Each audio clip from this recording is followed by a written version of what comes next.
कि भगवद गीता के 13वें अध्याय के 8वें और से 12वें श्लोक की चर्चा को बढ़ा रहे हैं आगे। पहले श्लोक बोलेंगे एक बार, उसके बाद तात्पर्य को हम लोग पढ़ते हैं जहां से हम लोग पढ़ रहे थे पहले। मेरे पीछे कोई भक्त बोलिए माइक पे। अलग माइक निकाल रहे हैं क्या? नहीं।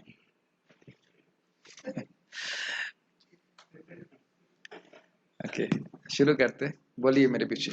अमानित्वम अदम्भित्वम अमानित्वम अधम्बित्वम अहिंसा शांतिरार्जवम अहिंसा शांतिरार्जवम आचार्योपासनम शौचम आचार्योपासनम शौचम स्थैर्यम आत्मविनिग्रह स्थैर्यम आत्मविनिग्रह इंद्रियार्थेषु वैराग्यम इंद्रियार्थेषु वैराग्यम अनहंकार एव च अनहंकार एव च जन्म मृत्यु जरा व्याधि जन्म मृत्यु जरा व्याधि दुख दोषानुदर्शनम दुख दोषानुदर्शनम असक्तिर अनभिष्वंगः असक्तिरनभिष्वंगः पुत्रदार गृहादिषु पुत्रदार गृहादिषु नित्यं च समचित्तत्वम् नित्यं च समचित्तत्वम् इष्टानिष्टोपपत्तिषु इष्टानिष्टोपपत्तिषु मयि चानन्ययोगेन मयि चानन्ययोगेन भक्तिरव्यभिचारिणी भक्तिरव्यभिचारिणी विविक्तदेशसेवित्वम् विविक्तदेशसेवित्वम् अरतिर्जनसंसदि अरतिर्जनसंसदि अध्यात्मज्ञाननित्यत्वम् अध्यात्मज्ञाननित्यत्वम् तत्त्वज्ञानार्थदर्शनम् तत्त्वज्ञानार्थदर्शनम् एतज्ज्ञानमिति प्रोक्तम् एतज्ज्ञानम् इति प्रोक्तम् अज्ञानं यदतो अन्यथा अज्ञानं यत अन्यथा। ये श्लोक प्रभु जी को भी फोन दे सकते हैं। प्रभु जी आए हैं। हाँ, प्रभु के पास फोन है। प्रभु जी के पास फोन? ठीक। हाँ ठीक। हम लोग प्रभुपाद जी के तात्पर्य को पढ़ रहे हैं। हम लोग पहुंच गए थे, कहां तक थे हम लोग? प्रामाणिक गुरु कृष्ण का प्रतिनिधि होता है। आचार्य उपासनम नहीं पढ़ा था ना हमने? पढ़ा था, पढ़ लिया था। आचार्य उपासनम पढ़ लिया था ना। जहां तक गुरु बनाने का प्रश्न है 33 तक पढ़ा था। जहां तक गुरु बनाने का प्रश्न है उसकी आवश्यकता नहीं होती है, क्योंकि हर व्यक्ति को अपना गुरु स्वयं बनना होता है। ये लिखा है नहीं? कहां से बोल रहे हैं ये प्रश्न? अपना गुरु हम स्वयं नहीं बन सकते हैं। तो यहाँ बोल रहे हैं प्रभुपाद जी, बहुत इंपॉर्टेंट है। जहां तक गुरु बनाने का प्रश्न है, आचार्योपासनम। देखिए, एक शब्द आप जो देखेंगे आचार्य उपासनम, तो लगेगा केवल आचार्य की पूजा करना, जो कि ये ठीक उत्तर है, सही बात है, लेकिन केवल वहीं तक सीमित नहीं है। क्या इस बात को आप समझ रहे हैं? गुरु पूजा केवल गुरु पूजा तक सीमित नहीं है। आचार्य उपासना का अर्थ है उप आसन, आचार्य के पास बैठना, उनसे शिक्षा ग्रहण करना। ये बात मैं कहना भी चाह रहा था कि देखिए, आज ही महाराज से सुन ही रहे थे हम लोग बात, कि ऐसा नहीं है कि दीक्षा ले लिया तो सब कुछ पूर्ण हो गया। कुछ लोग सोचते हैं कि गुरु जी डंपिंग ग्राउंड है, हमने बहुत कर्म इकट्ठा कर लिया, बहुत सारा हो गया, अब जो है इस व्यक्ति के पास दीक्षा ले लेते हैं, ये सारा कर्म हमारा ले लेंगे। उसके बाद लगता है इसने कर्म लिए नहीं, तो फिर दूसरे से दीक्षा लेते हैं और फिर तीसरे से दीक्षा लेते हैं। ऐसा होता है। एक व्यक्ति इस्कॉन में, मैंने सुना ऐसा, आए थे, उनकी 5वीं दीक्षा थी इस्कॉन में, 5वीं 6वीं। तो सोच रहा है कि कर्म इकट्ठा करेंगे, गुरुजी पे लोड कर देंगे, फिर नए गुरुजी को ले लेंगे, फिर नए गुरु, जैसे बहुत सारे डस्टबिन होते हैं ना, यूज एंड थ्रो। यह बात नहीं है। शिक्षा बहुत महत्वपूर्ण है। अनुशिक्षित ये शब्द श्रीमद् भागवत में आया है। किस प्रकार से हमें भक्ति करनी है, कैसे कैसे भक्तों के भक्ति के अंगों का अनुशीलन करना है, ये सब हमें सीखना होता है। ठीक है। आध्यात्मिक ज्ञान में प्रगति करने के लिए अत्यावश्यक है, क्योंकि बिना प्रामाणिक गुरु के यह संभव नहीं है। कोई प्रश्न कर रहे थे इससे पहले कि 10 प्रवृत्ति भक्ति में कौन सी हैं जो बहुत महत्वपूर्ण है। तो पहली जो प्रवृत्ति है वो ये है, आदौ गुरु पादाश्रय, गुरु के चरणों का आश्रय लेना। इसका मतलब क्या है? इसका मतलब केवल यही नहीं गुरु जी के चरणों में लेटे रहना, अर्थात पादाश्रय मतलब उनकी शिक्षा का पालन करना, जैसे वो बता रहे हैं वैसे जीवन जीना। दीक्षा करे शिष्य करे आत्मसमर्पण, से ही काले कृष्ण करे तार आत्मसम। इसका मतलब क्या है? आत्मसमर्पण गुरु को करने का अर्थ क्या है? अर्थ यह है कि हम अपनी स्वेच्छा से जैसा जीते आए हैं वैसे जीने की आदत छोड़ दें और जैसा गुरु के मार्गदर्शन में हम बताया गया वैसे जीना चाहिए। कृष्ण को समर्पित जीवन कैसे जीना चाहिए वही उपदेश देते हैं प्रामाणिक गुरु, और उसके अनुसार से सीख करके व्यक्ति को अपनी इंद्रियों को भगवान की सेवा में लगाने का अभ्यास करना चाहिए। समझ रहे हैं उपासना का अर्थ है? ओके। और हम सभी लोग प्रभुपाद जी की उपासना कर रहे हैं, क्यों? क्योंकि उनके मार्गदर्शन में कैसे भक्ति में प्रगति करना चाहिए, मंगल आरती जाना है, जप करना है, सारा सिस्टम प्रभुपाद ने दिया है, उसको हम फॉलो करते हैं। और जो लोग घर में मतलब मंदिर में नहीं रह रहे तो घर में भी कम से कम मंगल आरती करें, जप करें, भागवत पढ़ें इत्यादि, इसको करना चाहिए। आध्यात्मिक ज्ञान में प्रगति करने के लिए अत्यावश्यक है, क्योंकि बिना प्रमाणिक गुरु की यह संभव नहीं है। अब मैं 2 मिनट के लिए डेविल्स एडवोकेट बन जाता हूं। समझते हैं इसका मतलब? डेविल्स एडवोकेट, खराब आदमी बन जा रहा हूं। अब मान लीजिए मैं कहूं कि आप लोगों को गुरु स्वीकार करने की आवश्यकता क्या है, तुम लोग अपने गुरु स्वयं ही बनो। गुरु स्वीकार करने की क्या जरूरत है? तुम्हें कुछ कमी है क्या? तुम कम बुद्धिमान हो जो तुम्हें गुरु की आवश्यकता है? आध्यात्मिक प्रगति के लिए तुम अपने गुरु स्वयं बनो। इस बात का समर्थन करें या खंडन करें? खंडन करेंगे। कैसे खंडन करेंगे? ओके, चलिए पहले आपको प्रयास करिए। यस। जैसे एक बच्चा होता है तो आग के पास जाता है तो माँ मना करती है, अब जब नहीं मानता है तो आप माँ, बच्चे हैं, हम बच्चे थोड़े ना हैं, हम बच्चे हैं, हम तो बुद्धिमान हैं। बहुत सारी ऐसी हम तो चीजें, बहुत अच्छे, देखो मैं बीटेक किया हूं आईटी कानपुर से, बच्चा समझते हैं आप। बहुत सारी चीजें ऐसी हैं जो हमें नहीं मालूम, हमारे नहीं मुझे होती क्या, हैं। अपनी प्रयास से मालूम कर लेंगे, गुरु जी तो क्या जरूरत ऐसे है? लोग मूर्ख होते हैं जो खुद के एक्सपीरियंस सीखते हैं। अरे जो नहीं, वो जो लोग अपने अनुभव से सीख ले रहे हैं वह तो बुद्धिमान है। बुद्धिमान नहीं है वो, पहले वो चोट खाता है फिर बाद में सीखते हैं। सीख तो गए ना, बुद्धि है ना तो उनके पास। चोट तो खाई ना, तो चोट तो खाई बहुत ज्यादा, इसीलिए गुरु का आश्रय लेते हैं ताकि। ठीक है, आप खंडन करने का प्रयास कर रहे हैं, लेकिन और अच्छा खंडन कर सकते हैं। यस, सबसे अच्छा होता है खंडन करने वाले का, जैसे खंडन कर रहे हैं उसी की बात को उसी में समाप्त कर देता है। यस प्रभु जी, जैसे आप कह रहे हैं कि किसी को गुरु मत मानो, तो मैं आपकी बात मान के किसी को गुरु नहीं मानना, आपको गुरु हाँ, मानना। ये अच्छा तरीका है, ये बहुत अच्छा आर्गुमेंट है। मैं कह रहा हूं कि आपको गुरु की आवश्यकता नहीं है, आप गुरु मत स्वीकार करिए, आध्यात्मिक गुरु मत स्वीकार कीजिए। तो यदि आप मेरी बात मान करके आध्यात्मिक गुरु स्वीकार नहीं करते हैं तो आप किसकी बात मान रहे हैं? मेरी बात मान रहे हैं, तो आप मेरे को गुरु मान रहे हैं। और मैं कह रहा हूं कि गुरु स्वीकार मत करो, मतलब मेरी बात मत स्वीकार करो, तो उसका मतलब गुरु स्वीकार करो। तो बहुत ही आपस में एक रोटेटिंग लॉजिक हो जाता है। ऐसे बहुत लोग हैं, नाम नहीं लेना चाहता हूं, लेकिन इस प्रकार के सिद्धांत लेने वाले बहुत लोग हैं, बहुत प्रसिद्ध फिलोसोफर हैं भारत के, और उस कारण से उनकी बात सुन करके बहुत से लोग इस प्रकार की बात सोचते हैं कि मैं आध्यात्मिक गुरु की आवश्यकता बिल्कुल नहीं है। लेकिन इसके बिना प्रभुपाद क्या कह रहे हैं? आध्यात्मिक प्रगति संभव ही नहीं है। मनुष्य को चाहिए कि विनम्रता पूर्वक गुरु के पास जाए और उसे अपनी समस्त सेवाएं अर्पित करे, जिससे वह शिष्य को अपना आशीर्वाद दे सके। इसका अर्थ क्या है? क्या ये कोई बिजनेस चल रहा है? जैसे हम जाते हैं, कोई मूल्य होता है, मान लीजिए 50 रुपए की कोई वस्तु है, हम 50 रुपए देते हैं तो वो वस्तु मिल जाती है। तो भगवान, जो गुरु का आशीर्वाद का मूल्य क्या है?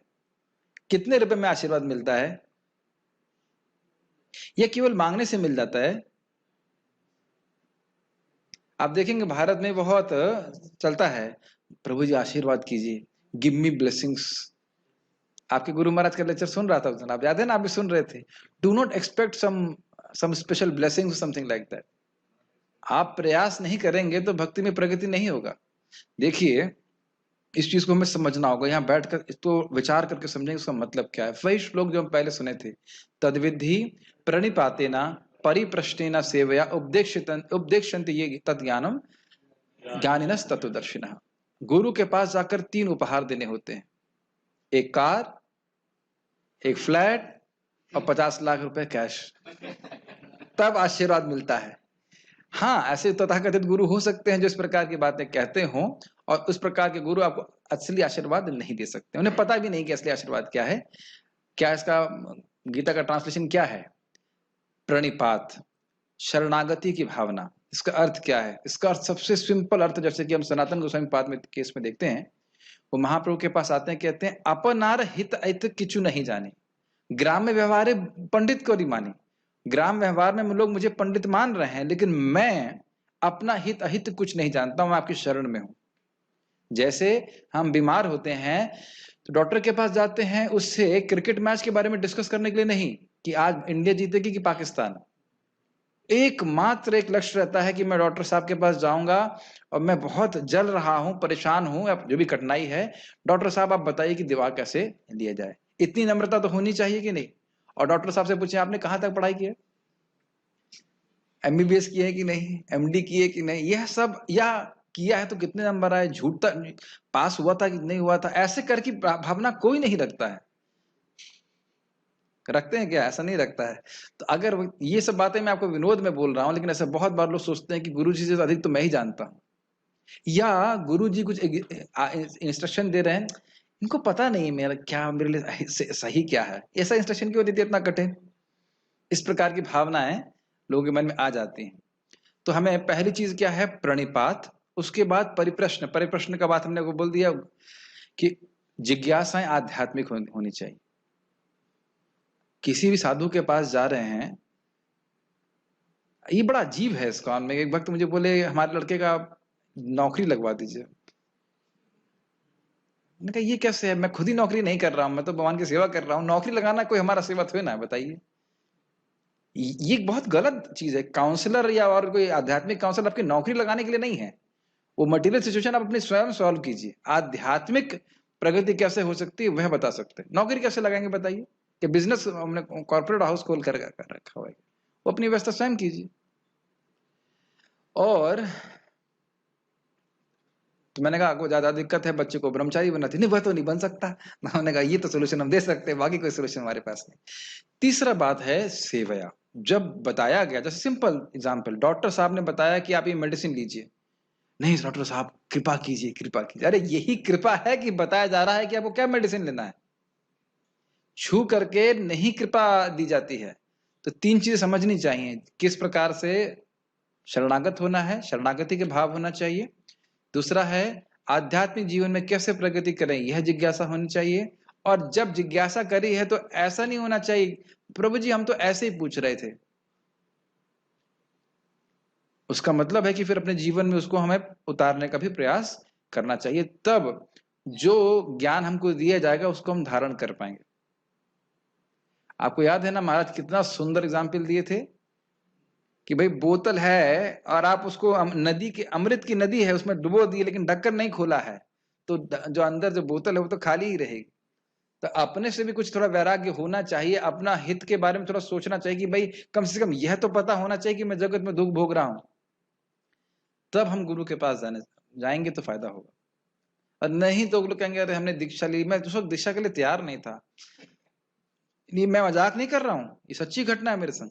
एक मैं रोहिणी मंदिर में मैं क्लास दिया था, जीवन में एक ही बार दिया। तो एक बाद में प्रवचन में एक माता जी बोली मैं एक महाराज से दीक्षित हूँ इस्कॉन में और 15 माला कर पा रही हूँ, 16 नहीं कर पा रही। तो मैंने अपने दीक्षा ली क्यों फिर आपने? मैंने कहा इसका मतलब है कि आप दिन में जब कर रही होंगी और सुबह आप नहीं कर रहे हो। तो आपको कैसे पता? मैंने कहा स्वाभाविक है, आप माला छोड़ दे रहे हैं इस दिन के लिए, इसलिए माला नहीं हो पा रही। जब 15 कर सकती तो 16 भी कर सकती हो, है कि नहीं?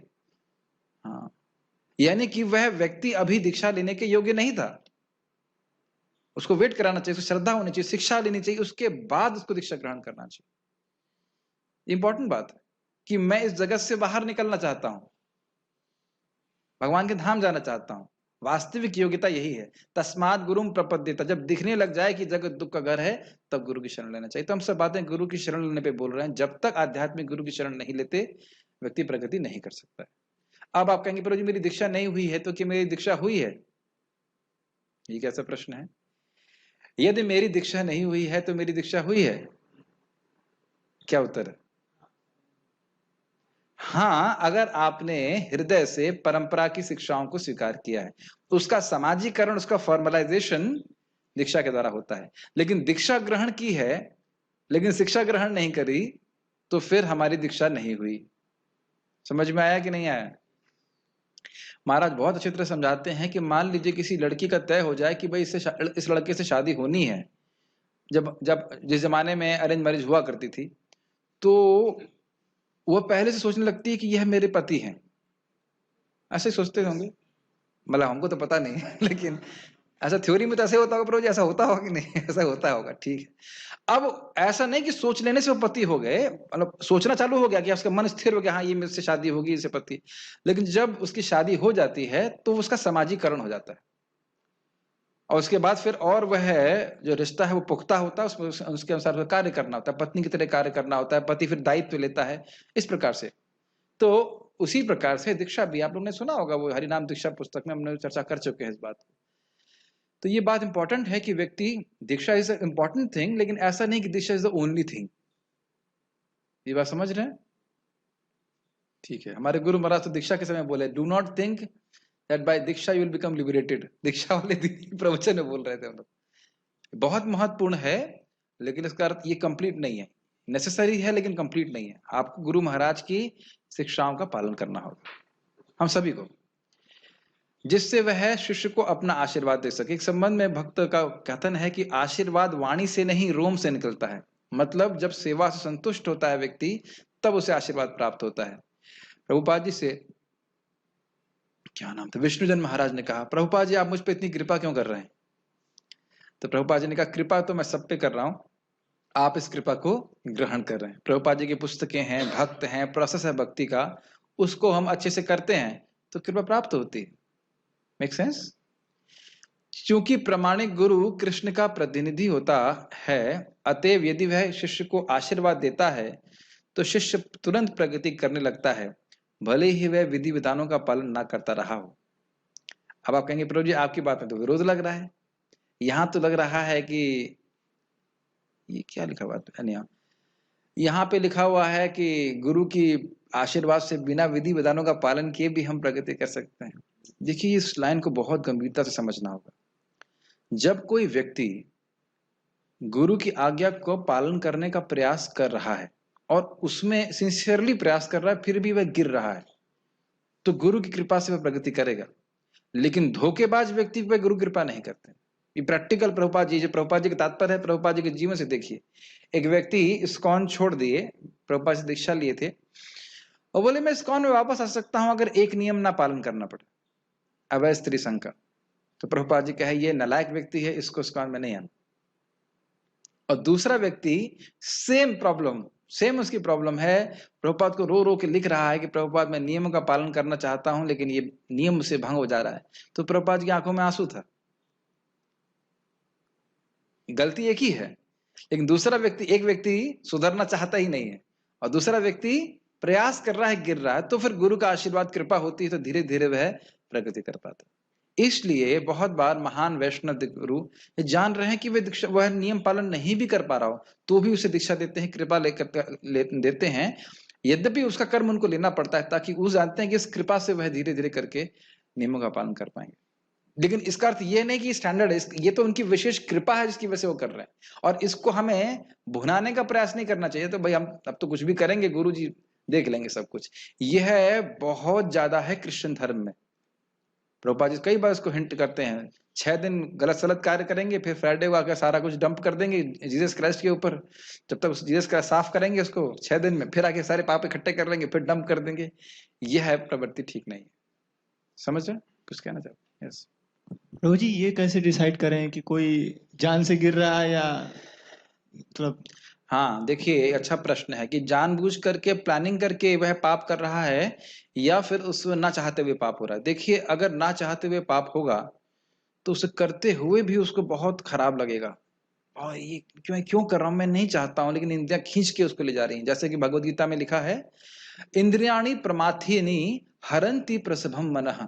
जो मन को संयमित करना चाहता है उनकी भी इंद्रियां पागलों की तरह उस मन को खींच लेती हैं, व्यक्ति गिर जाता है। लेकिन उसकी प्लानिंग नहीं रहती इस प्रकार से, वह उसमें ही इज रिपेंटिंग कि मैं ये क्यों कर रहा हूं। एक भक्त का स्तर कितना अच्छा होना चाहिए, भगवान मुझसे कितना, मेरी अपेक्षा भगवान के प्रति, भगवान की मुझसे कितनी अपेक्षाएं, गुरु महाराज कितनी अपेक्षाएं हैं, और मैं ऐसे कर रहा हूं और भक्ति करता रहता है। इस पे तो एक पूरा अलग प्रवचन ही करना पड़ेगा। ये शुद्ध भक्ति का लक्ष्य, वो शुद्ध भक्ति ही है। वह भोगों में प्रवृत्त नहीं होना चाहता, लेकिन संस्कारवश पहले के संस्कार है, उसे गिर जाता, फिर वो उठता है, कुछ भी हो जाए, मुझे नरक भी क्यों ना जाना पड़े अपने अपराधों के लिए, लेकिन भगवान की भक्ति नहीं त्यागूंगा। ये है उसका एटीट्यूड। लेकिन जो आप देख सकते हैं प्रभुपाद वाला एग्जाम्पल, वो पहले से व्यक्ति एक एग्रीमेंट लेके चल रहा है कि मेरे ये पाप मैं करता रहूंगा और मैं भक्ति करता रहूंगा। तो ठीक है, वो इस जन्म में शुद्ध नहीं होगा, आगे जाके शुद्ध होगा। भक्ति कैसे भी की जाए तो लाभकारी है, लेकिन ये सही एटीट्यूड ये है कि चाहे कितनी भी गलती हो जाए, मैं I will not give up. समझ रहे हैं मेरी बात? कृष्ण कॉन्शियसनेस और ईमानदारी से भक्ति करने का प्रयास करना। ये तो आप जानते ही हैं कि अनिष्ठित भजन में इसे कहते हैं विषय संगर। जानते हैं कि नहीं? विषय संगर मतलब विषयों से संग्राम। कभी हम विषय जीत जाते हैं, युद्ध हो रहा है, विषय मतलब इंद्रिय विषय, कभी हम जीत जाते हैं, कभी हम पर जीत जाते हैं। और ऐसी अवस्था में भी यदि हम भक्ति करते रहेंगे तो तभी हम लोग निश्चित भजन की अवस्था पे पहुंच पाएंगे। ये सबके संग होता है। साधक अवस्था में जो कोई भी श्रद्धा से शुरू कर रहे हैं उनको ये स्टेज क्रॉस करनी ही पड़ेगी अनिश्चित भजन की। याद है ना, आप क्लास में थे ना? तो इसलिए प्रयास करना चाहिए और संघर्ष में लगे रहना चाहिए। कुछ भी हो जाए हम लोग भक्ति नहीं त्यागेंगे। ठीक है? आज ही हमने सुना था ना कि भक्ति से श्रेष्ठ कोई शुद्धिकरण की प्रक्रिया नहीं है। तो भक्ति छोड़ करके कोई कहे कि मैं और प्रक्रिया लूंगा, उससे मेरा हृदय जल्दी शुद्ध हो जाएगा, तो यह भक्ति देवी के प्रति अपराध है। भक्ति, अब हरिनाम से अधिक कौन शुद्ध कर सकता है बताइए? अब वह जो मैंने महाराज से पूछा, हरिनाम तो अनंत शक्तिशाली है, तो तुरंत क्यों नहीं शुद्ध कर देते भगवान? तो कहते, महाराज समझा रहे थे कि भगवान की व्यवस्था है अपने हिसाब से। हम पहले भी पढ़ चुके हैं इस बात को। भगवान हमारे हृदय में उत्कंठा जागृत करना चाहते हैं। ठीक है? तो इस प्रकार से व्यक्ति करना चाहिए। यस, हरे कृष्ण प्रभु जी। जैसे मेरे अथॉरिटी हैं, तो जैसे आपने मुझे बोला हुआ कि मतलब सेवा, मतलब चारा सेवा है, लेकिन किसी कारणवश मतलब मुझसे हो नहीं पा रहा, तो मुझे बहुत बुरा फील होता है प्रभु जी। नहीं, ये अच्छी बात है। और देखिए, अगर कोई कारणवश आप सेवा नहीं कर पा रहे हैं, मान लीजिए शरीर की कठिनाई है, तो अथॉरिटीज को बता देना चाहिए, कोई और सेवा दे देंगे। जैसे हमारे एक भक्त को बैक पेन का प्रॉब्लम है, तो उसको हमने कोई और सेवा दे दिया कि वो सिंपल बैठ के सेवा कर सकते हैं। सेवा कुछ भी हो, देखिए सेवा कोई भी हो, वो शुद्धिकरण के मार्ग तब हमारे लिए बनती है अच्छे जब हमारा एटीट्यूड प्रॉपर होता है। एटीट्यूड होना चाहिए कि हमारे से भगवान के भक्त हैं या भगवान है वो प्रसन्न हो। सेवा का प्रारूप कुछ भी हो सकता है। अगर हम ये सोचे कि केवल एक यही सेवा हम शुद्ध करेगी, तो फिर हमारे हृदय में अहंकार आएगा, क्योंकि मैं वो सेवा कर रहा हूं और बाकी वो लोग सेवा नहीं कर रहे हैं, तो वो तो शुद्ध होंगे नहीं, कि वो सेवाएं उतनी महत्वपूर्ण नहीं है। ऐसा नहीं होना चाहिए। सारी सेवाएं महत्वपूर्ण है। हमारा उसमें सबसे महत्वपूर्ण बात है हमारा एटीट्यूड क्या है। Responsibility gives realization. Responsibility of a service, responsibility in our sadhana, responsibility in our sang. दायित्व लेंगे अपनी साधना का स्वयं, दायित्व लेंगे अपने सेवा का स्वयं, दायित्व लेंगे अपने संग का, कि गलत लोगों का संग नहीं करूं। गलत मतलब उंगली आप लोगों को नहीं दिखा रहा हूं मैं, जस्ट ऐसे बोल रहा हूं कि गलत लोगों का संग नहीं करूंगा, अच्छे लोगों का संग करूंगा। यह अपना दायित्व हम स्वयं लेंगे तो भगवान की कृपा से हमें अनुभूतियां प्राप्त होंगी। Realizations are not cheap. ठीक है? ये कुछ स्पेलिंग मिस्टेक है। अत्वे क्या होना चाहिए? अत्वे तो नहीं है, कुछ स्पेलिंग मिस्टेक है, कोई बता सकते हैं? अतएव होना चाहिए। ठीक है, अतएव, हाँ ठीक। अतएव जो बिना किसी स्वार्थ के अपने गुरु की सेवा करता है, उसके लिए यम नियम सरल बन जाते हैं। अब हो गया ना विरोधाभास, क्या कॉम्प्रोमाइज हो गया कि नहीं? वह पूरा निस्वार्थ भाव से कर रहा है। अब किन्हीं किन्हीं विधि विधानों का पालन नहीं कर पा रहा है, लेकिन करना चाहता है। बहुत सुंदर एक जगह प्रभुपाद गीता में लिखते हैं कि प्रारंभ में कोई विधि विधानों का पालन भले ना कर पाए, लेकिन वह उनको पालन करने में, क्या कहेंगे उसको, he is not reluctant to follow these rules and regulation. क्या बोला जाए इसको हिंदी में? अनिच्छुक नहीं है, इन विधि विधानों का पालन करने के लिए अनिच्छुक नहीं है। क्या ये बात समझ रहे हैं? वो प्रयास में है कि हाँ मैं भक्ति करना चाहता हूं, मैं नियमों का पालन करना चाहता हूं। वो कर नहीं पा रहा है, वो अलग बात है, लेकिन करने का अनिच्छुक नहीं है। तो एटीट्यूड का बहुत महत्व। ठीक है? जैसे हम दिन भर भागवत पढ़ ना सकें, इच्छा तो कर सकते हैं, काश वो दिन आए कि बस दिन भर भागवत में और कृष्ण की लीला में हम अब्सॉर्ब हो जाएं। भले ना अभी कर सकें, यार इच्छा तो होना चाहिए ना कि दिन भर हम जप कर सकें, भगवान के नाम में हम डूबे रह सकें। हम अभी तो नहीं कर सकते। जैसे इनसे मैंने सुना कि 10-12 घंटे IAS की तैयारी करते हैं, तो मेरे कहा अरे 12 घंटे एक छोटे से लक्ष्य के लिए पढ़ता है बच्चा, और मैं इतना बड़ा लक्ष्य लेके चल रहा हूँ कि भगवत प्राप्ति करनी है, और मैं खाली 1 घंटा पढ़ रहा हूँ। You are my source of inspiration now. 12 घंटे IAS बन के क्या थोड़ा जन्म मृत्यु से ना मुक्त हो जाएंगे? आप तैयारी करो, करते रहो, कोई दिक्कत नहीं। बोला कि जन्म मृत्यु से मुक्त थोड़ा होने वाले हैं। और वह भी रस, क्या कहते हैं, रसमय होगा। रसमय का अगेंस्ट क्या होगा, वो क्या बोलेंगे?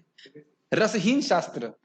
ये रसहीन शास्त्र, कोई रस नहीं उसमें है ना। मैं पढ़ चुका हूँ सब मैथमेटिक्स वगैरह, लेकिन कृष्ण भावना कितना रसमय है। भागवत वगैरह पढ़ना चाहिए। हम कहीं आलसी कर रहे हैं तभी तो नहीं पढ़ पा रहे। यस प्रभु, कुछ कहना चाहते हैं? माइक वहां तक पहुंचाइए। तो ये गुरु की सेवा में निर्व्याज सेवा होनी चाहिए, बिना बहाने के सेवा होना चाहिए। यस प्रभु, ऑन कर लीजिए माइक, माइक ऑन कर लीजिए। हरे कृष्ण जी। समटाइम्स कोई कॉन्सेप्ट है, शास्त्र में भी है, गुरु भी समझाते हैं, लेकिन हमें समझ में नहीं आता, तो बार बार हम किसी दूसरे गुरु से पूछ सकते हैं कि भाई समझ में आ जाए? हाँ, एक अच्छा प्रश्न है कि कभी कभी शास्त्र की बात होती है और गुरु कुछ बोल रहे हैं, वो हमको समझ में नहीं आता। ये कोई आश्चर्य की बात नहीं, पूछ लेना चाहिए। तो बात मान लीजिए गुरु जी उद्विग्न हो जाएं, तो वैसे उद्विग्न नहीं होते हैं, ऐसी कोई बात नहीं होती है, ऐसा नहीं होता कि उद्विग्न हो जाते हैं, हो सकता है वो व्यस्त हो, लेकिन क्लैरिफाई कर लेना चाहिए अपने लिए। देखिए बहुत इंपॉर्टेंट है, बहुत इंपॉर्टेंट आपने प्रश्न किया है। अभी हमारे प्रभु जी को कुछ प्रॉब्लम है, प्रॉब्लम मतलब फिजिकल कुछ प्रॉब्लम, तो डॉक्टर साहब ने मेडिसिन लिखी, तो ही वॉज वेरी मच मतलब अटेंटिव कि मेडिसिन लेनी कैसे। 2 या 3 बार पूछे ना मुझसे, प्रभु जी ये वाली कब लेनी है, ये वाली कब लेनी है। ऐसे ही मैंने एक दूसरे होम्योपैथिक डॉक्टर हैं, हमारे रिश्तेदार हैं, तो उनसे मेरे एक और रिश्तेदार जो है ट्रांसमिट की नॉलेज, और दवा लेनी थी 3 बार एक ही गल्प में। उन्होंने बताया नहीं, एक बार में 3 बार गल्प लेके, मतलब 3 घूंट लेके पीना है, पूरा उसका प्रभाव चेंज हो जाता है। तो उन्होंने गलत सुना, मुझे बताया, मैंने तो लिख करके किया। तो आप समझ रहे हैं, रिकन्फर्म कर लेना चाहिए कि भाई क्या बोला है, क्या गुरुजी बोले हैं करने के लिए। इससे परम पूज्य राधा गोविंद महाराज विनोद में कहते हैं, एक बार मैंने उन्होंने अपने शिष्य को बोला कि भाई तुम कुछ लेके आओ बाजार से, तो चला गया वो। सुबह हो गई, शाम तक वो आया नहीं, शाम को रात में 8:30 बजे आया। महाराज कहे क्या हो गया? महाराज मैं ये सुन ही नहीं पाया कि आपने क्या लाने के लिए बोला था। तो बोले कि अरे भाई तुम्हें पूछ लेना चाहिए। महाराज में डर लग रहा था आपसे। अरे तो तुमको ये डर नहीं लगा कि सुबह हो गई, सुबह से शाम हो गई और तुम कुछ लेके नहीं आए? मैं पूछ सकता हूँ क्वेश्चन? हाँ बोलिए। जैसे कहा जाता है शास्त्र में, होली नेम इज एब्सोल्यूट, मतलब कोई इफ एंड बट्स नहीं है, इट इज एब्सोल्यूट। एब्सोल्यूट है, ठीक है। हाँ, दूसरा ये कहा जाता है कि होली नेम हमें किसी परंपरा से सुनना चाहिए, नॉन डिवोटीज नहीं सुनना चाहिए। ठीक है। होली नेम एब्सोल्यूट है, ठीक है, उसमें फायदा ज्यादा नहीं होगा, हम नॉन डिवोटीज सुनेंगे। हाँ। लेकिन नुकसान कैसे हो सकता है? होली नेम तो एब्सोल्यूट है। ओके, अच्छा प्रश्न है। जैसे ने कहा कि भाई भगवान का नाम तो अपने आप में पूर्ण है, तो फिर नाम को हम परंपरा में क्यों स्वीकार करें, ताकि पूर्ण लाभ प्राप्त हो। नुकसान तो नहीं होगा? नहीं, नुकसान कुछ नहीं है, नुकसान कुछ भी नहीं है, लेकिन नुकसान है भी एक जगह। कि प्रभुपाद जी स्वयं इस बारे में बोलते हैं कि जैसे भागवत भी अपने आप में पूर्ण है, भगवान से अभिन्न है, लेकिन जिसकी चेतना इस भावना से युक्त है कि मुझे इसका साधन का प्रयोग करना है मुक्त होने के लिए, तो वही दूषित चेतना आपको दूषित कर देगी। आज मैं थोड़ा सा सर्च कर रहा था कबीर जी के बारे में, कबीर जी के गुरु थे, मैं सोच रहा था इनका गोल ऑफ लाइफ क्या है। और कबीर जी भी, रामानंद कोई नाम के व्यक्ति थे उनका था, उन्होंने कहा उनका गोल ऑफ लाइफ क्या है, साधन साधक का निर्णय करना होता है। तो साधन साधक का निर्णय क्या है? राम राम तो बोल रहे हैं, लेकिन गोल है भगवान में मिल जाना।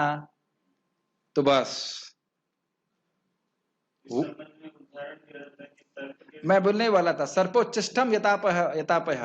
तो दूध अपने आप में बिल्कुल बढ़िया है, फर्स्ट क्लास है, लेकिन थोड़ा सा जहर जो कि दिखेगा नहीं, वो सारा गेम चेंज कर देगा। इसलिए देखिए, इसलिए आपको समझना होगा। अब बात कर रहे हैं तो थोड़ा हम बात नाम के पर भी कर लेते हैं। जो मायावादी लोग हैं, जो सोच रहे हैं कि भगवान का नाम माया है, वह मैक्सिमम प्रतिबिंब नामाभास करते हैं, मैक्सिमम छाया नामाभास कभी नहीं कर सकते। अब इसकी व्याख्या भी करनी पड़ेगी अलग से, लेकिन प्राया नामापराधी होता है उनका, कबू कबू नामाभासे ऐसे करके लिखा हुआ है। तो ऐसे लोगों के संग में आकर हरे कृष्ण मंत्र करेंगे तो हम उस मानसिकता से प्रभावित हो जाएंगे। आप इसके लिए 3.33.7 पढ़ें, कई बार उसको मैं चर्चा कर चुका हूं कि प्रभुपाद कहते हैं 2 अपराधों से बचना होगा। एक कि व्यक्ति को पैसे के लिए हरि नाम नहीं करना होगा, दूसरा ये मायावादी धारणा से ग्रसित होकर के हरि नाम नहीं करना होगा। अगर ऐसा दुन और कृष्ण को प्रसन्न करने की भावना से नाम जप करेगा, तब वह शुद्ध हो जाएगा। आप पढ़ लीजिएगा, बहुत ही सूक्ष्म बात है। अन्य अपराध हो सकते हैं, लेकिन सिद्धांतिक अपराध कह सकते हैं, संबंध तत्व के संबंध में कोई गलती नहीं होनी चाहिए। तो इसीलिए परंपरा में हरिनाम लेने का अर्थ यह है कि परंपरा के द्वारा व्यक्ति संबंध ज्ञान को समझे कि मैं हरे कृष्ण मंत्र क्यों कर रहा हूं, ये है क्या चीज। ठीक है, जैसे कई बार सोशल निकाम के लिए, चलिए अब बहुत लंबा हो जाएगा, अभी फिर गीता की चर्चा रुक जाएगी। लेकिन पॉइंट ये है कि कोई भी बात क्लैरिफाई करना है तो आप कर सकते हैं। ऑब्वियसली क्लास हमारा, उसके बाद में क्लास के बाद में पूछ सकते हैं। तो आप यहाँ पे क्या सीख रहे हैं कि आचार्य उपासना का मतलब है निस्वार्थ भाव से गुरु की सेवा करना। जो कुछ भी है सर्वलब्ध अर्पणे न च, जो कुछ भी हमें प्राप्त होता है वह गुरु के को समर्पित होना चाहिए, उन्हीं की सेवा के लिए, उन्हीं के मिशन के लिए होना चाहिए। ठीक है। आध्यात्मिक जीवन में प्रगति करने के लिए पवित्रता यानी शौचम अनिवार्य है। अनिवार्य शब्द का मतलब क्या होता है? ऑप्शनल है ना, इंग्लिश में ऑप्शनल कहते हैं, कंपलसरी होता है। ठीक है, अच्छा। कई बार जब ये बात आती है, मैं अपने को इंक्लूड कर रहा हूं, तो लगता है चलता है, कोई दिक्कत नहीं। अब 2 बार स्नान नहीं भी करोगे तो क्या है? अरे अब तुम्हारे कपड़े में, तुम इसी कपड़े में सो गए और उसी में आ गए, कौन देख रहा है? ये भावना हमारे मन की रहती है, क्योंकि मन भी हमारे एक आध्यात्मिक गुरु है ना, और बड़ा अच्छा प्रवचन उनका चलता है। उनका प्रवचन तो हमेशा सुनते रहते हैं, हाँ गुरु जी बताइए क्या करना है, नेक्स्ट बताइए क्या करना है। तो ये मन गुरु है, ढोंगी गुरु, इसके पीछे हम लोग सुनते ही रहते हैं। तो ये इस प्रकार से रहता है। मान लीजिए कोई खाना बना रहे हैं, माता जी लोग खाना बना रहे हैं, तो अब ये देखना नहीं कि बस उठी और उसके बाद खाना बनाना चालू। उसी प्रकार से मान लो हम गायत्री कर रहे हैं, तो ये नहीं कि गंदे गंदे कपड़े हैं उसी में गायत्री कर रहे हैं। मैं एग्जाम्पल दे रहा हूँ, बहुत सारी चीजें हैं। या ठाकुर जी की सेवा कर रहे हैं, हर जगह पवित्रता का बहुत महत्वपूर्ण है। आपको याद हो, हम लोगों ने पढ़ा था, पत्रम पुष्पम फलम तोयम यो में भक्त्या प्रयच्छति तदहम भक्ति उपहृतम अश्नामि प्रयतात्मनः। प्रयतात्मना का अर्थ यह था कि भक्त अगर गंदे गंदे तरीके से खाना बनाता है तो भगवान उस भोग को स्वीकार नहीं करते। अब प्रभु जी कहते हैं, आप कह सकते हो आप कौन होते हो बोलने वाले, तो मैं तो अपनी बात बोल ही रहा हूं। बलदेव विद्याभूषण जी स्पष्ट रूप से समझाते हैं। प्रभुपाद जी का वचन है, गंदा किचन और ऑपुलेंट ऑफरिंग कृष्ण स्वीकार नहीं करते, साफ किचन और सिंपल ऑफरिंग कृष्ण स्वीकार करते हैं। Krishna accepts a simple offering from a clean kitchen. मैं केवल किचन वालों को नहीं बोल रहा हूं, मैं खाली एग्जाम्पल दे रहा हूँ शौचम क्या। ये अभी से हम लोग मंगल आरती जाते हैं तो स्नान करके साफ कपड़े पहन करके जाना चाहिए। पवित्रता 2 प्रकार की होती है, आंतरिक तथा बाह्य। बाह्य पवित्रता का अर्थ है स्नान करना, लेकिन आंतरिक पवित्रता के लिए निरंतर कृष्ण का चिंतन तथा हरे कृष्ण मंत्र का कीर्तन करना होता है। इस विधि से मन में से पूर्व कर्म की संचित धूलि हट जाती है। इसका अर्थ समझते हैं, कर्म का संस्कार, भोग का संस्कार मन में पड़ा हुआ है, उसको धूलि से उपमा दी जाती है। जैसे कि दर्पण के ऊपर अगर धूली पड़ी हुई है तो हमें कुछ दिखाई नहीं पड़ेगा। तो अब आप लोग मन में आ रहा होगा कि अच्छा नहीं, हल्की हल्की धूल पड़ी होगी तो हल्का हल्का दिखाई पड़ेगा ना। 30 किलोमीटर मोटी धूल की परत हो तो तब क्या दिखाई पड़ेगा, और अगर 100-200 मीटर निकल भी गई तो क्या दिखाई पड़ेगा। लेकिन अगर हम उसको हटाते रहे हटाते रहे हटाते रहे तो एक दिन वो 30 किलोमीटर जीरो बन जाएगा। आप समझ रहे हैं मैं क्या बोल रहा हूं। और जब आप धूल उठाएंगे तो क्या दिखाई पड़ेगा। जब आप धूल हटा रहे होंगे तो क्या दिखाई पड़ेगा, और अधिक धूल। याद है ना, जब इस रूम को आप सफाई कर रहे थे तो क्या था, ठीक तो है ब्रो, ये गंदा तो नहीं लग रहा है। जब आप धूल निकालना चालू करेंगे तो केवल धूल धूल धूल दिखाई पड़ेगा। तो उस धूल से अपनी पहचान ना करें। मेरा बातों का अर्थ आप समझ ही रहे होंगे। मन में बहुत सारे विचार दिखेंगे, अरे क्या आ रहा है, क्या क्या मन में आता रहता है जब करते हैं। तो एक भक्त पूछ रहे थे, प्रभु जी सब कष्ट आ रहे हैं भक्ति में आने के बाद ही शुरू हुए हैं या पहले तो नहीं हो रहे तो शरीर में कष्ट। हमने कहा ठीक है, भक्ति छोड़ दीजिए, कष्ट बंद हो जाएंगे। ऐसा नहीं है भक्ति पे आए इसकी वजह से नहीं है, तो शरीर में हमारा जो कर्म है उसके अनुसार हो रहा है। एक बात हमारे शानू प्रभु के उत्तर में देना चाहता हूँ। अद्भुत हुआ, जिस दिन इन्होंने प्रश्न किया था उसी दिन रात में मुझे उत्तर मिला कि क्या भक्ति में प्रगति करेंगे तो कष्ट आएंगे ही। क्या उत्तर है? नहीं, ये इंक्लूसिव नहीं है। जरूरी नहीं है कि हर भक्त को कष्ट आए ही। थोड़ा बहुत कष्ट तो सबको मिलता है, लेकिन ऐसा नहीं कि हर भक्त को कष्ट आए ही। चक्रवर्ती बास को समझाते हैं, ऐसा मत सोचिए कि अब सबकी जो है स्थिति द्रौपदी की होगी या सबका क्या कहते हैं युधिष्ठिर महाराज की तरह परीक्षा ली जाएगी। ऐसा जरूरी नहीं है। जरूरी नहीं कि ऐसा सबके संग हो ही। भक्त की परीक्षा तो भगवान लेते हैं, लेकिन ऐसा नहीं कि सबके संग इस प्रकार से सबको हैवी कोर्स ही जाना पड़े। अजामिल ने क्या किया, अजामिल तो भगवान का नाम जप किया, भगवान के धाम चला गया। जरूरी नहीं है, ये बात वो बोल रहा है। लेकिन आप ये भी नहीं कह सकते कि हमारे संग नहीं होगा, यह भी नहीं कह सकते। ठीक है, जितना हमारे योग्यता होगी पेपर बस सेट किया जाएगा। लेकिन पेपर दिया किसी के द्वारा भी जा सकता है। पेपर सेट किया जाएगा भगवान के द्वारा, लेकिन देने के लिए कोई भी आ सकता है। मेरी बातें समझ रहे हैं? समझ रहे हैं? मान लो भगवान ने कहा कि भाई हमारे भगवान के एग्जाम में एक क्वेश्चन आता ही है, तथा मान अपमानयो, मान अपमान में वह सम रहता है। तो ये भगवान ने सेट किया हुआ है क्वेश्चन, लेकिन इस क्वेश्चन को का जो पेपर में लिख करके वो पेपर देने के लिए कोई और आ सकता है। समझ रहे हैं मेरी बात? ऐसा नहीं कि भगवान ही मान अपमान करने आएंगे, किसी को भी निमित्त बना करके अपमान करवा देंगे या मान भी करवा देंगे। दोनों ही इसमें स्थित रहना चाहिए। ठीक है।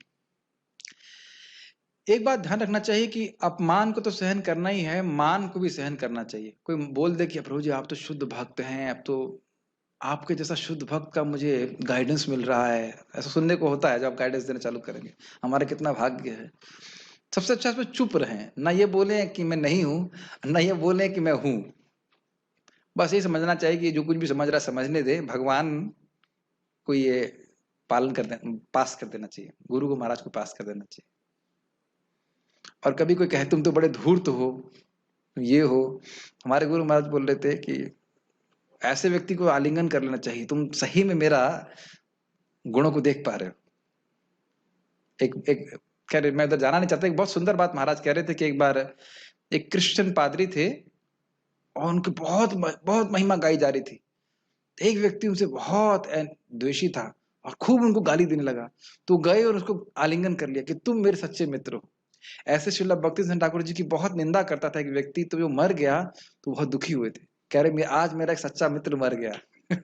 वैष्णव लोग बिल्कुल अद्भुत तरह से उनकी चेतना होती। दोनों को सहन करना सीखना चाहिए। दृढ़ता यानी स्थैर्यम का अर्थ है कि आध्यात्मिक जीवन में उन्नति करने के लिए मनुष्य दृढ़ संकल्प हो। ऐसे संकल्प के बिना मनुष्य ठोस प्रगति नहीं कर सकता। बहुत ही सुंदर लाइन है। एक बार किसी व्यक्ति ने प्रभुपाद से कहा कि मैं शुद्ध भक्त कैसे बन सकता हूं? प्रभुपाद जी ने बताया क्या उत्तर दिया? By desire. तुम्हारी इच्छा होगी तो, तुम्हारी इच्छा होगी तो, अगर तुम्हारी इच्छा मेरी इच्छा है तो भगवान सारी व्यवस्था करते रहेंगे, सारी व्यवस्था कर देंगे। एक व्यक्ति ने कहा प्रभुपाद जी मेरा I do not have determination to follow this principles, मेरे पास संकल्प शक्ति नहीं है कि मैं 4 नियमों का पालन कर सकूं। प्रभुपाद जी ने क्या कहा? If you do not have determination then you an animal. अगर तुम्हारे पास संकल्प नहीं है, संकल्प शक्ति नहीं है, इच्छा शक्ति नहीं, तुम कुछ इच्छा नहीं करना चाहते कि तुम इंद्रियों को संयमित करो, तो तुम पशु हो। फिर सही पशु बड़ा दुराचार, उस पशु को क्या हम हेल्प कर सकेंगे? और कल आप महाराज से सुन रहे थे, महाराज क्या बताए थे कि जैसे दही जमाने के लिए कुछ चोरण ने क्या बोलते, जोरण की आवश्यकता होती, चूरण नहीं, सारी जोरण की आवश्यकता होती है, तो उसी प्रकार से व्यक्ति का खुद भी वे कुछ होना चाहिए कि मेरे जीवन के लिए क्या हित अहित है, और नहीं तो आप कितने ही बोलते रहिए उसे कुछ नहीं होने वाला। तो इसलिए आवश्यक है। ठीक है, तो ये संकल्प होना चाहिए। अब ये संकल्प मिलेगा कैसे? उन लोगों के साथ में भक्ति करके जो इस प्रकार से दृढ़ संकल्पी हैं। आपने देखा ही होगा कि जब हम लोग एग्जाम की तैयारी भी करते हैं, तो अब आप लोग आपको शायद थोड़ा पढ़ना कठिन लग रहा होगा यहाँ पे, मुझे पता नहीं, लेकिन प्राय जब आप ऐसे लोग संग रहे हैं जो सभी आईएएस की तैयारी कर रहे होते हैं, तो पढ़ना आसान लगता है कि नहीं? यहाँ पढ़ना इसलिए मुश्किल लग रहा है क्योंकि कोई कुछ करना ही नहीं चाहता, केवल खाना चाहते हैं, जप करना चाहते हैं, भक्ति करना चाहते हैं और सुखी भी हैं। ये भी एक इंपॉर्टेंट बात है। तो बस 2 टाइम प्रसाद पाना है, उसका भक्ति करना है, तो फिर आप सोचते होंगे मैं इतनी मेहनत क्यों कर रहा हूँ? आता होगा मन में ना? नहीं आता? भगवान के सामने झूठ तो नहीं बोलना चाहिए। चलिए ठीक है, लेकिन आप देख रहे होंगे कि यहाँ पे जप करना, मंगल आरती जाना कितना सहज हो जाता है, और यही कोई व्यक्ति अपने घर पे कर ले बड़ा मुश्किल हो जाता है। तो संकल्प जो है ये उन लोगों के संग जुड़ जाता है जो उस क्रिया में लगे हुए। ठीक है, इसीलिए मैं भक्तों को बोलता हूँ कम से कम 5:30 से 6:30 तो भक्तों के संग बैठ के जप करें, तो कम से कम वो 1 घंटा तो पार हो जाएगा अच्छे से। उसके बाद तो फिर अपने पे करना है। आत्म संयम या आत्म विनिग्रह का अर्थ है कि आध्यात्मिक उन्नति के पथ पर जो भी बाधक हो उसे स्वीकार ना करना। कितना मुश्किल है। आप इस लाइन को मैं थोड़ा सा हाईलाइट कर रहा हूं, जो भी बाधक हो उसे स्वीकार ना करना। इसमें क्या कठिनाई है? जो बाधक है उसको हम उसको नहीं स्वीकार करेंगे, क्या दिक्कत है इसमें? कोई बता सकता है क्या दिक्कत है? जो कोई दिक्कत नहीं है। अच्छा, अभी आपने लगता है इस जीवन में थोड़ा पथ पे आए हैं या शुरुआत करी, इसलिए आप ऐसा बोल रहे हैं। आध्यात्मिक उन्नति के पथ पर जो भी बाधक हो, एम्फेसिस है जो भी बाधक हो पे, उसे स्वीकार ना करना। इसमें क्या कठिनाई है? क्या कठिनाई लग रही है आपको? यस प्रभु, माइक दीजिए प्रभु जी को। बाकी किसी को कोई कठिनाई नहीं लग रहा था? अच्छा, मतलब कोई कठिनाई नहीं ना, जो भी बाधा होती है तो आप तुरंत त्याग ही देते हैं। हाँ, ऑन कर लीजिए, ऑन कर लीजिए। ग्रह पुत्र दारेश, मान सम्मान सबको त्यागना। नहीं, क्यों कठिन है मैं खाली ये बोल रहा हूँ, या तो आप एग्जाम्पल देने की क्या बाधाएं हैं। हाँ, क्योंकि वे हमको अच्छी लगती हैं, प्रायः हमारी ही बाधाएं हमको ही अच्छी लगती हैं। ये बात समझ में आ रही है? आप में से कोई ऐसा भक्त बता दीजिए जो अपनी न्यूनता को ना समझता हो कि यहाँ इस वजह से वो उसको भक्ति में दिक्कत आ रही हो। ऐसा कोई व्यक्ति नहीं होगा जो समझता नहीं हो कि मेरी क्या प्रॉब्लम है, मैं किस अनर्थ के प्रति आसक्त हूँ। एक भी व्यक्ति नहीं बोल सकता कि मुझे पता ही नहीं है प्रभु जी मेरे क्या अनर्थ है, मुझे तो कुछ दिखते ही नहीं है अनर्थ, क्या बात है। ऑन कर लीजिए, माइक ऑन कीजिए। समझ में आ रहा है ये? हाँ, समझ में आ रहा है। ये जो पूछा कि क्या दिक्कत आती है, क्या प्रॉब्लम है, जन्म लेते ही सारे रिश्ते बन जाते हैं। नहीं, आप मेरे पास आप बात नहीं समझ पा रही। मैं ये नहीं कह रहा हूँ कि पुत्रदार ग्रहादेशी की आसक्ति को कैसे त्यागा जाए, ये प्रश्न नहीं है। प्रश्न ये है कि जो बाधा है, इसमें लिखा है जो भी बाधक हो उसे अस्वीकार करना। तो इसलिए अस्वीकार करने में कठिनाई है क्योंकि स्वीकार करना बहुत अच्छा लगता है। जैसे हम जानते हैं कि एक नाम जप करने वाले का भी हमें सम्मान करना चाहिए। जीवन में कोई एक बार भी कृष्ण बोला है उसका सम्मान करना चाहिए। हाँ, वो दुर्गुण होंगे तो हम संग ना करें, लेकिन सम्मान करना चाहिए। सबसे बड़ी प्रॉब्लम तो मोह की आती है। नहीं, आप समझ नहीं पा रहे मेरी बात। मैं क्या कह रहा हूं, मैं खाली ये बोल रहा हूं कि देखिए, अब आज ही हमारे आज ही घटना लीजिए। मुझे 2-3 बजे क्लास के बाद वापस है, मुझे हमारे सामने एक भक्त आए, आज वो नहीं आए, लग रहा बीमार पड़ गए बेचारे। तो रसगुल्ला लेके आए और वो जान रहे हैं कि रसगुल्ला खाएं, कल खाए थे मीठा कुछ खाए थे तो आज बहुत तकलीफ हुई उनको, और ये भी जान रहे कि अभी मीठा खाऊंगा, भले प्रसाद है, मीठा खाऊंगा तो कल फिर तकलीफ होगी। तो मैंने कहा आपको तकलीफ होगी, ऐसा करते रसगुल्ला मैं ही खा लेता हूँ। नहीं, आधा आधा कर लेते। अब समझ में आया? और एक रसगुल्ला, मैं एग्जाम्पल सिंपल से दे रहा हूँ लेकिन बहुत गंभीर है। एक बड़ा रसगुल्ला, एक छोटा रसगुल्ला, एक बड़ा चीज थी। और मुझे भी पता है कि खाली पेट खा रहा हूं तो एसिडिटी होगी, और हुई, आधे घंटे के बाद हुई।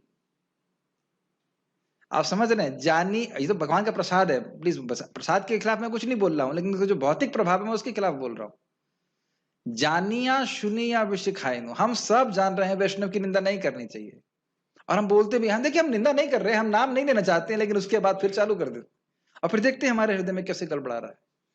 तो सबसे पहली बात तो यह देखना कि हमारी बाधाएं क्या हैं, और उसके बाद जो व्यक्ति मंगल आरती में लेट हो रहा है, क्यों लेट हो रहा है, इंक्लूडिंग माई सेल्फ, कभी कभी मैं भी लेट हो जाता हूँ। क्यों लेट हो रहे हैं? क्योंकि बहुत मेहनत कर रहे हैं ना, बहुत सेवा है हमारी ना, क्योंकि 3:30 बजे मन बोलता है अरे भाई अभी तो और 15 मिनट हैं।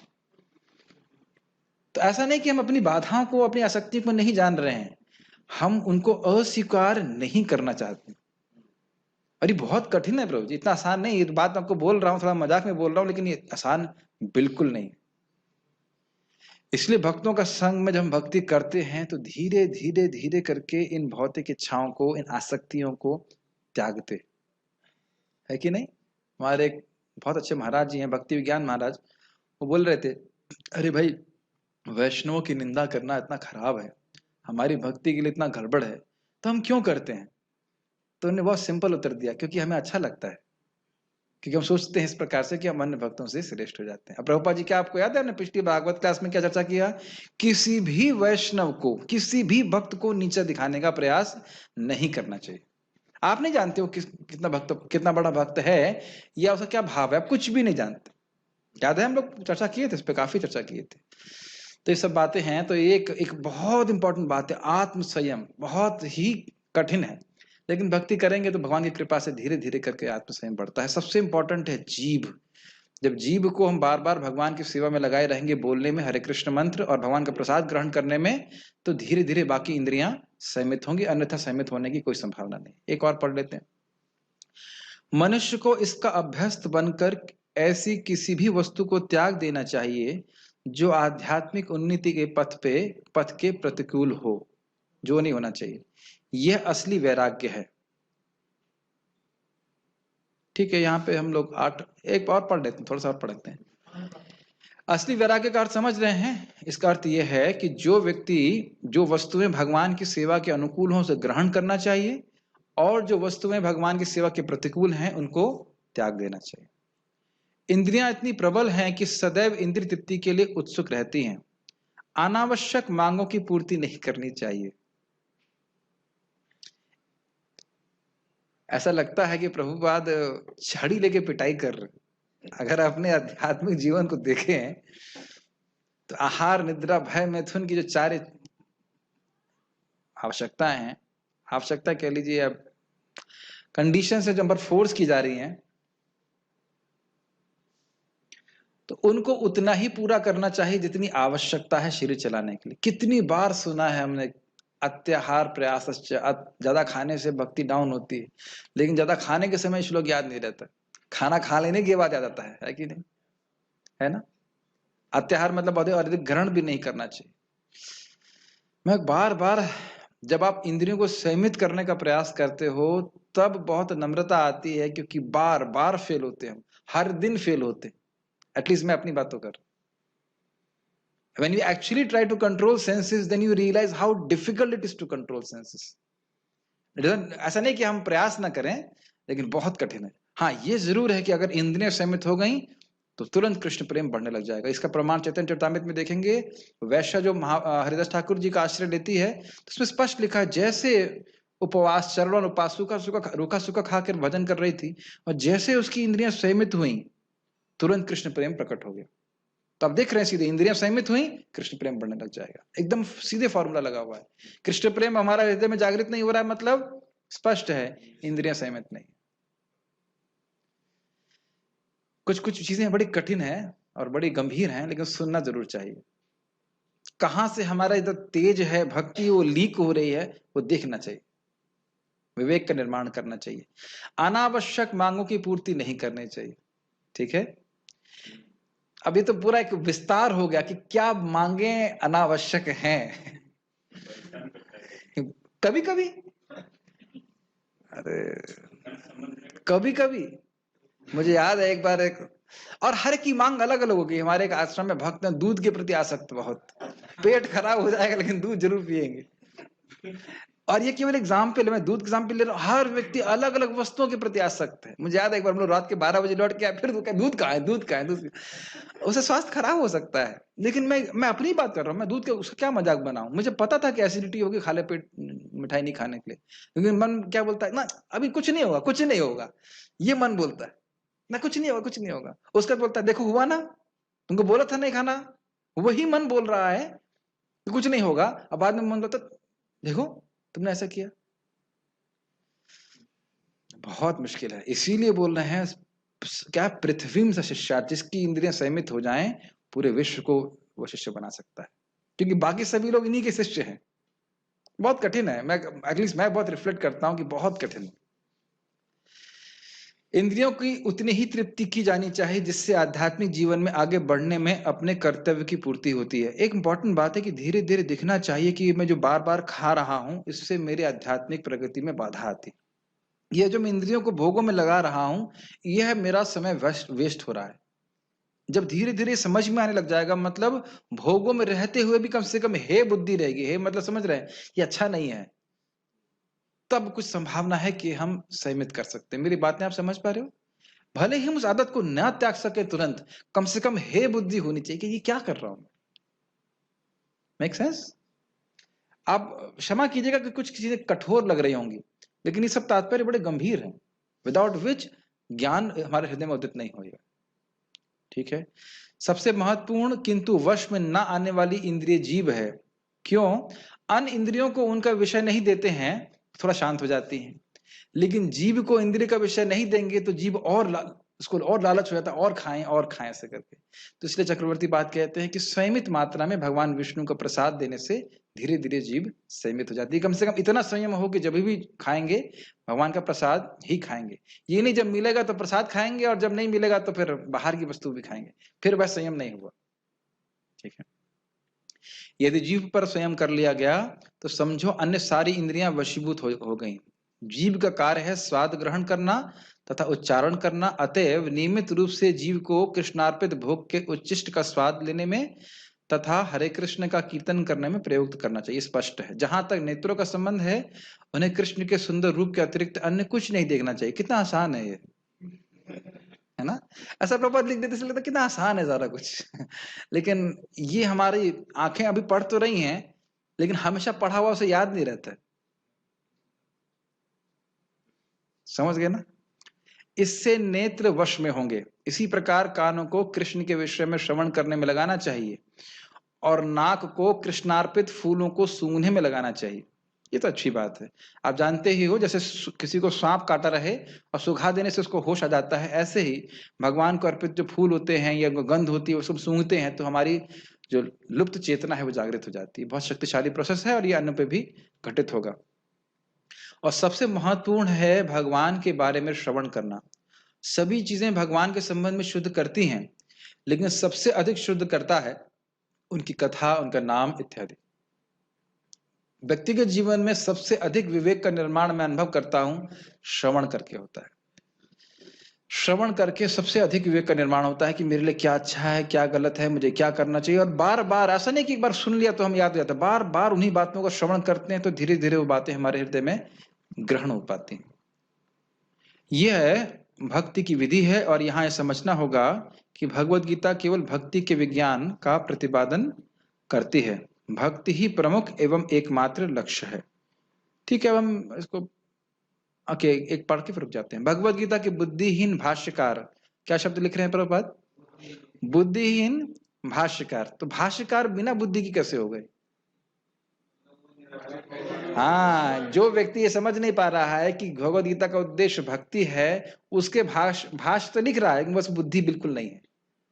हर अध्याय में प्राय भगवान बोल रहे हैं कि भक्ति भक्ति मत परा, भक्ति भक्ति भक्ति, नहीं उसको दिखाई नहीं पड़ रहा है। उसको तो ये दिखाई पड़ रहा है कि शिव बाबा जी बोल रहे हैं, जबकि वो कहीं नहीं लिखा है पूरे भगवत गीता में। ये अद्भुत बात है।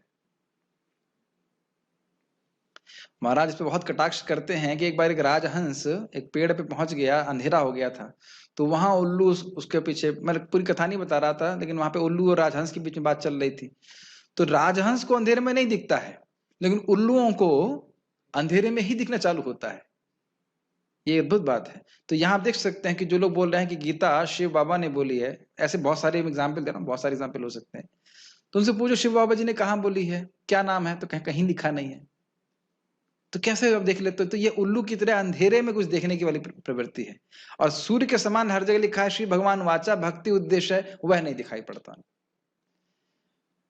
महाराज बोल रहे थे, जैसे लिखा है, भगवान कह रहे हैं सर्वधर्मान परित्यज्य, नहीं, मन मना भव मद भक्तो मम मदयाजी माम नमस्कुरु, मेरा स्मरण करो, मेरे भक्त बनो, मेरी पूजा करो, मुझको नमस्कार करो। तो ये कृष्ण को पूजा नहीं करनी है। जो गीता बोल रहा है वो मैं हो गया है। अगर आप गीता बोल रहे हैं तो मैं के वाच्य आप हैं। आप अपना स्मरण करें, अपने भक्त बने, अपनी पूजा करें। आप कहो अपने को नमस्कार कैसे करें? अब ऐसी व्याख्या लोग करते तो लोग क्या करेंगे बताइए?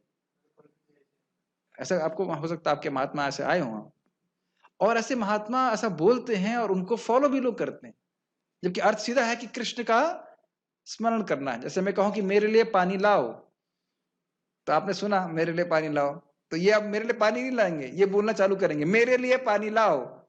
और फिर दूसरा व्यक्ति सुनेगा तो कहेगा हाँ मेरे लिए पानी लाओ। यथावत सुनने का अर्थ इस प्रकार से कर रहे हैं। तो ऐसे भाष्यकार बहुत से हैं। गौरांग प्रभु बता रहे थे संबंध में, कह रहे थे कोई व्यक्ति था, कोई राजा था, सत्य घटना करे। एक श्लोक है भगवत गीता के, उसकी व्याख्या ऐसा कर रहा था, सर्वस्व चायम सर्वस्व चाहम हृदय सन्निविष्टो।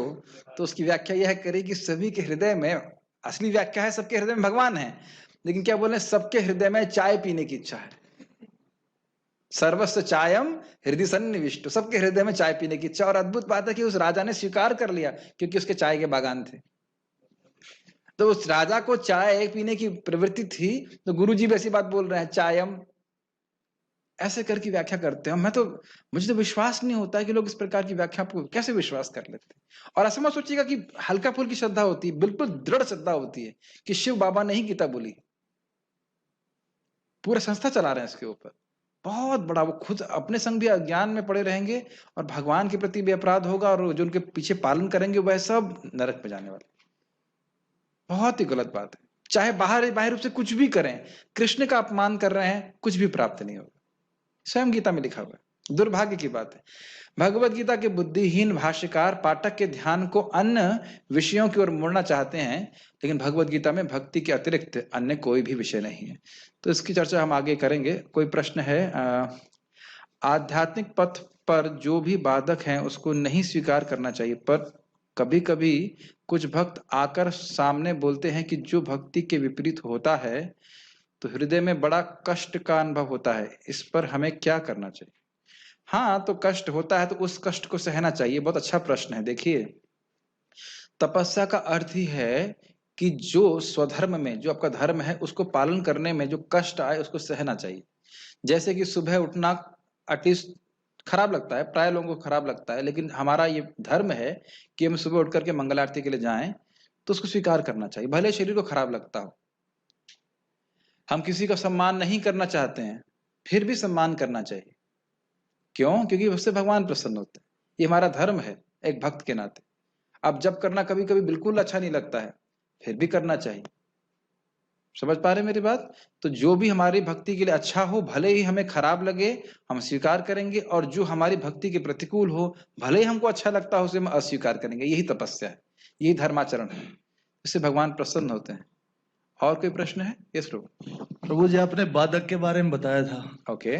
कि हमें खुद को अच्छा लगता है इसलिए हम छोड़ना नहीं चाहते। यस। तो पाप का अर्थ है कि हमें वो सही लगता है, उससे घृणा कैसे होगी? लेकिन हाँ, एक अच्छा प्रश्न है कि जब अच्छा लग रहा है तो हम त्यागेंगे कैसे? बहुत अच्छा है प्रश्न, बड़ा गंभीर है। आपको बहुत आसान लग रहा होगा प्रश्न, लेकिन ये प्रश्न बहुत गंभीर है। जब मुझे वह वस्तु अच्छी लग रही है तो मैं त्यागूंगा कैसे? देखिए, पहली बात यह है कि भक्त संग से बहुत फर्क पड़ता है। जो लोग उसमें प्रवृत्त नहीं हैं, मैंने कितनी बार देखा है, महाराज जी का संग से मेरा मन एकदम पवित्र हो जाता है। वो बात भले मुझे पता हो, वो बैठे हैं प्रवचन कर रहे हैं प्रभु मुझे वृंदावन चंद्र महाराज, और सुनते हैं, और सुनते सुनते मेरा मन बहुत अच्छा हो जाता है, बहुत पवित्र हो जाता है। तो श्रवण का पहली बात तो ये बहुत बड़ा प्रभाव है। दूसरा, जब व्यक्ति भक्ति में प्रवृत्त होता है तो भक्ति में वैराग्य अपने आप ही उत्पन्न हो जाता है। जैसे व्यक्ति खा लेता है तो कहता ना, अब और कुछ नहीं चाहिए। समझ रहे हैं? दूसरा, जब हम अच्छे भक्तों का संग करते हैं तो हमारे में हम उसमें योग्यता नहीं है, हम सोचते हैं अरे इतना अच्छा भक्ति कर रहे हैं, हम भी ऐसा कर सकें। मैं बार बार बोलता हूं आपको, मैं नाम आज ले ही लेता हूं, हमारे दशरथी प्रभु को देखें आप जप करते हुए, कितने तन्मयता से जप करते हैं। आप लोग जप करते हुए कम से कम 2-4 बार उधर देख लिया करिए, तो आपके हृदय में स्प्रिया आएगी। एटलीस्ट मैं तो प्रार्थना करता हूँ, देखो डिवोटी कितना अच्छा जप कर रहा है, काश मैं भी ऐसा कर सकूं भगवान। अब भाई आपको हरिदास ठाकुर दिखाई नहीं पड़ रहे हैं, मैं कंपेयर भी नहीं कर रहा हूँ, लेकिन उनका जो निष्ठा है, जिस प्रकार से जप करते हैं, ऐसे देख के हमको भी प्रोत्साहन मिलना चाहिए कि हम भी इस प्रकार से जप कर सकें। ऐसे कितने उदाहरण है, मैं जब मंदिर में जप करता रहता हूँ, प्राय हमेशा ही किया हूँ, तो अच्छे अच्छे भक्तों को देखता हूँ। जो लोग सो रहे हैं उनका नहीं देखता, लेकिन जो अच्छा भक्त अच्छा जप कर रहा है उसको देखता हूँ कि हाँ मुझे ऐसा करना चाहिए। We should always see good example. अब ऐसे परम पूज्य वृंदावन चंद्र महाराज को आप साक्षात देख रहे, कैसे उनकी मति भागवत में हमेशा लगी रहती है। तो उनको उनका संग जब मिलता है, सुनने का मौका मिलता है, तो सोचना चाहिए हृदय में कम से कम स्वाभाविक स्प्रिया आती है। मेरे तो बहुत आती है। योग्य नहीं हूं, योग्यता की बात नहीं है, स्प्रिया के लिए योग्यता की जरूरत नहीं है, इच्छा तो कर सकते हैं ना। अरे काश हमारी मति भी ऐसे ही भागवत में लगी रहे, क्या दिक्कत है बताइए? तो इसीलिए भक्त संग के प्रभाव से व्यक्ति इन दुर्गुणों को त्यागता है। उसमें कम से कम हे बुद्धि आती है, भाई ये गलत है, ये मुझे पसंद नहीं, ये मुझे करना नहीं। Make sense? और फिर हम भक्ति करते रहते हैं, तो फिर अपने आप धीरे धीरे करके आ जाते हैं, चली जाती है। संबंध में क्या नाम है उनका, गौर कृष्ण महाराज बहुत अच्छा बोलते, बहुत अच्छा बोले, सर्वधर्मान परित्यज्य माम एकम शरणम व्रज अहम त्वाम सर्व पापेभ्यो मोक्षयिष्यामि मा शुचः। तो भगवान कृष्ण कह रहे हैं कि सारे धर्म को छोड़ के आओ, तो भगवान कृष्ण ये नहीं कह रहे कि सारे अधर्म को छोड़ के आओ, कह रहे सारे धर्म को छोड़ के आओ, पाप मैं छुड़वा दूंगा तुमसे। और परम पूज्य राधा कुंज महाराज इस बात को कहते थे कि ना चाहते हुए, सेम पॉइंट, ना चाहते हुए भी व्यक्ति के जीवन से पाप नहीं जाता है, तो भगवान कहते हैं मेरी शरण में आओ, मेरी भक्ति करो, पाप मैं छुड़वाऊंगा। तो भगवान का आश्रय धीरे धीरे समझ में आएगा कि हम इन अनर्थों से निवृत्त अपनी शक्ति से बिल्कुल नहीं हो सकते। कल महाराज समझा रहे थे कि नहीं, बलराम जी की कृपा से काम क्रोध हम जो है त्याग सकते हैं। और उस पर संबंध में महाराज बहुत अच्छा एक श्लोक बोले थे, दुर्वासना शतैर रज्जु निबद्ध, ऐसे करके श्लोक है कि मेरा, हे राधा कृष्ण, हे कृष्ण, मेरा हृदय जो है वो दुर्वासना रूपी हजारों हजारों रस्सियों से बंधा हुआ है। मेरी कोई शक्ति नहीं कि मैं अपने हृदय को आपके समर्पित कर सकूं, लेकिन आकृष्ट स्वबले न कृष्णा, आप तो शक्तिशाली हैं, आप इन रस्सियों के बावजूद अपनी शक्ति से मेरे हृदय को अपनी तरफ खींचिए। तो यह प्रार्थना तो कर सकते हैं ना।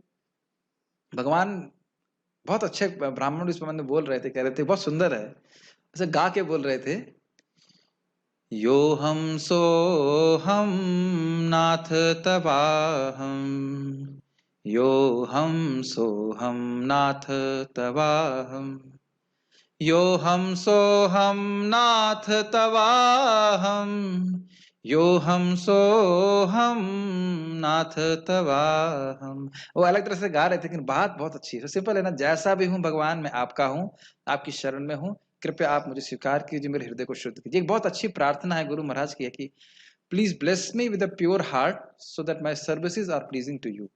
कृपया मेरे हृदय को शुद्ध कर दें ताकि मेरी सेवाएं आपको प्रसन्न कर सकें। हृदय शुद्ध नहीं है, आप शुद्ध कीजिए। आप एकदम दिखता है कि हमारी शक्ति के द्वारा संभव नहीं है, नहीं है, नहीं है। तो आपका प्रश्न बहुत अच्छा था, तो इसमें कुछ हमने सोल्यूशन आपके सामने दी। अल्टीमेट सोल्यूशन भगवान ही है, भगवान इसको संतुष्ट कर सकते हैं, क्लीन कर सकते हैं। और एक बहुत और फॉर्मूला है, जो भक्त भगवान के बारे में सुनने में रुचि जागृत किया है भक्तों के संग के द्वारा, तो भगवान स्वयं ही उसके हृदय को साफ करते हैं। शृण्वताम स कथा कृष्णा पुण्य श्रवण कीर्तना हृदयंतस्थ भद्राणी विधुनोति सोत्सुतान। भक्तों के संग में आकर कृष्ण कथा को सुनने की इच्छा को जागृत करें, बाकी काम भगवान स्वयं कर लेंगे। और एक बीबी गोविंद महाराज का बहुत सुंदर उक्ति है संबंध में, हरिनाम के संबंध में, कि जैसे हवाई जहाज में प्रवेश कीजिए, उसके बाद कुछ नहीं करना पड़ता, हवाई जहाज अपने आप उठा ले जाएगा आपको, ऐसे ही आप हरे कृष्ण मंत्र बोलें और सुने, उसके बाद कुछ नहीं करना है, बाकी सारा काम भगवान करेंगे। ये लाइन तो बहुत मुझे अच्छा लगती है, हरे कृष्ण बोलिए, सुनिए, बाकी काम भगवान का। इतना काम हमारा है कि हम बोलें और सुने, बाकी कृष्ण अपने आप हमारे हृदय को शुद्ध कर लेंगे। जब हम साधना अच्छे से करना चाहते हैं, उसी समय ज्यादा समस्या क्यों होती है? तो ऐसा करिए कि साधना करना बंद कर दीजिए। अरे भाई, सीधी सीधी बात है कि अगर आप जेल में हैं और जेल के नियमों का पालन कर रहे हैं, आराम से जेल में रह रहे हैं, तो पुलिस आपको कुछ कहेगी? कुछ नहीं कहेगी। लेकिन अगर आप भागने का प्रयास करेंगे तो सारी सायरन बजना चालू हो जाएंगे, टिंग टोंग, ये भागना चाहता है, ये भागना चाहता है, स्पॉटलाइट मारो, है ना। और हम लोग चुपचाप तो भाग नहीं रहे, हम तो हल्ला कर रहे हैं कि भाई देखो, भगवान के धाम जाने के लिए हरे कृष्ण मंत्र है। तो अकेले ही नहीं भाग रहे हैं, बहुत सारे और कैदियों को लेके भाग रहे हैं। तो स्वाभाविक है कि भक्त बता रहे थे कि माया भक्तों के लिए ओवर टाइम करती है। ओवर टाइम, यार ये तो हरे कृष्ण जप रहा है, तो प्रचार कर रहा है, इसको पकड़ो पकड़ो, इसको, ये तो लीडर बन गया, इसको मार देंगे तो पीछे वाले सब भक्ति छोड़ देंगे। तो इसलिए स्वाभाविक है कि जब हम साधना करेंगे तो कुछ ना कुछ समस्या आएंगी। समस्या साधना की वजह से नहीं है, माया प्रस्तुत करती रहती है कि भाई ये भक्ति करना चाहते हो, कृष्ण के पास जाना चाहते तो हो, अच्छी बात है, लेकिन इसके बारे में क्या सोचा है तुमने? ये जो तुमको बोले बहुत अच्छा लगता था, ये और ये जो कैरेट है, जो गाजर है, वो सबके लिए अलग अलग होगी। किसी को क्रिकेट देखना अच्छा लगता है, किसी को और कुछ अच्छा लगता है, किसी को सोना अच्छा लगता है, हर एक की अलग अलग, हर गधे को अलग गाजर अच्छी लगती है ऐसे कहा जाए तो हर गाजर अलग अलग है। तो लेकिन वो गाजर, वही गाजर आपके सामने प्रस्तुत की जाएगी, और नहीं, न पीली न हरी। आपको लाल वाली गाजर पसंद है तो लाल वाली गाजर ही रखी जाएगी। और जानते हैं माया को पसंद है, माया को पता है। हमारे गुरु महाराज कह रहे थे कि माया को सब पता है कि एग्जैक्टली कौन सी गाजर आपको पसंद है जिससे हम गिर जाएंगे। लेकिन माया दो चीज को नहीं हरा सकती, एक है भगवान का नाम और दूसरा भक्तों का संग। बस ये ध्यान रखिए। वो अंदर से काम कर रही है, भूत की तरह घुसी हुई है, क्या करेंगे आप? लेकिन भगवान का नाम जप करेंगे, भक्तों के संग में रहेंगे। मेन बात है भक्तों का संग करेंगे तो नाम जप भी होगा, नहीं तो अभी बंद हो जाएगा। तो धीरे धीरे समझ में, और उसी का अपराध करेंगे तो फिर कहाँ जाएंगे? एक बहुत अच्छा बात भक्त बता रहे थे कि पुलिस हमारे ही प्रोटेक्शन के लिए है, पुलिस से झगड़ा कर लेंगे तो कौन बचाएगा? तो वैष्णव समाज में व्यक्ति रहे, भक्तों के संग में रहे, तो फिर भक्ति करता रहेगा तो प्रगति कर पाएगा। ठीक है, चाहे कुछ कठिनाई आए भी तो भी भक्तों के संग जो है नहीं त्यागना चाहिए। ओके, आपका कोई प्रश्न है? You have question? Okay, so we shall stop here. श्रीमद किसका प्रश्न? हाँ, ओके, पूछिए, माइक के बताइए। देखिए, ये जो आध्यात्मिक चर्चाएं हैं वह एक औपचारिकता मार्ग नहीं है। इन चर्चाओं के द्वारा हमें बहुत सारी बातें मालूम चलती हैं। जैसे कि आप देखोगे जब मिलिट्री में युद्ध होता है तो केवल युद्ध नहीं होता है, डिस्कशन भी होता है कि क्या पैतरेबाजी बनाई जाए। होता है कि नहीं होता है? खाली बस गन लिया और लड़ने चले गए। तुम्हें कौन सा मोर्चा पसंद है, हमें जहां पसंद ना। आपको मालूम करना है कि मेरे पास ये शक्तियां हैं और सामने वाले पास क्या शक्तियां हैं, मुझे स्ट्रेटेजी बनानी पड़ती है। बहुत चर्चा होती है, नहीं होती है?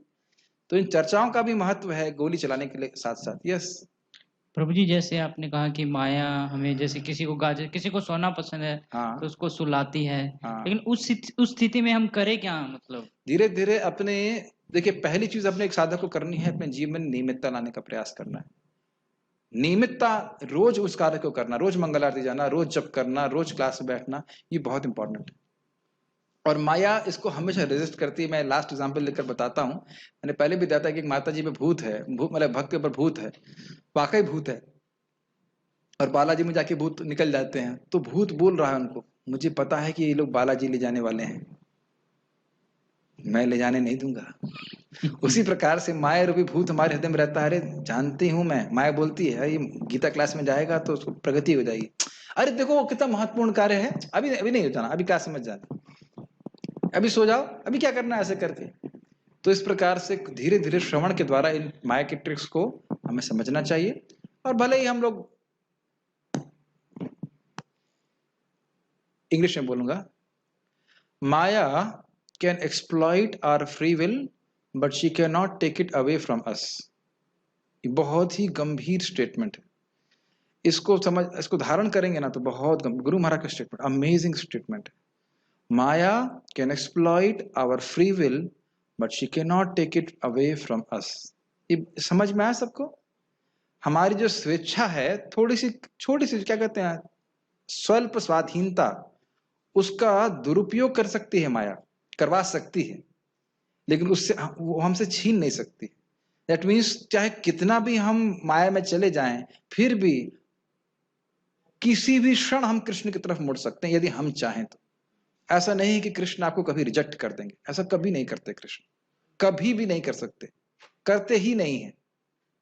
ये बात अगर अपने हम पकड़ लेना अपने जीवन में, भक्ति में बहुत संबल मिलता है। कितनी बार, ऐसा नहीं कि आप भक्ति में आ गए तो आप सब कुछ सही करोगे, कभी कोई गलती नहीं करोगे, ऐसा नहीं होता है। पहले से अज्यूम कर लिया जाता है कि गलती होंगी, भले आप लोगों को बताएं या ना बताएं। लेकिन ऐसा नहीं है कि हम कृष्ण की तरफ मुड़ नहीं सकते, या कृष्ण हमको रिजेक्ट कर देंगे, यार गलती करी तो हटा दो, ऐसा नहीं। और उसके लिए आप पढ़ लीजिए 6.2.9-10, कैसा भी पाप किया हो किसी ने, नाम उच्चारण कर रहा है तो एतद यश विद्यामति, भगवान की सी मति है कि ये व्यक्ति मेरा है, इसकी रक्षा मैं करूंगा। इससे ये श्लोक एकदम पकड़ लेना चाहिए। एक बहुत सुंदर आदि पुराण का श्लोक है कि भगवान कृष्ण कह रहे हैं, किसी ने कैसे भी कभी भी मेरा नाम लिया है, उसके नाम को मैं कभी नहीं भूलूंगा। ये मतलब इन सब बातों को एकदम पकड़ लेना चाहिए। हमको कह सकते हैं हमारे ऐसे ना, जैसे कि टांग टूटा हुआ हो तो डंडा है पकड़ने के लिए, बिल्कुल वो स्थिति। कैसे भी कभी भी नाम, किसी भी तरह से मेरा नाम लिया है, उसके नाम को मैं कभी नहीं भूलूंगा। Krishna is so grateful, Krishna इतने कृतज्ञ हैं। उसी बात है कि याद कर करके हमको नाम जब भक्ति करते रहना चाहिए। अब जीवन में अच्छा हो रहा बुरा हो रहा वह सब भगवान दे रहे, भगवान ठीक करेंगे। ठीक है, स्टॉप हियर। श्रीमद् भगवद गीता की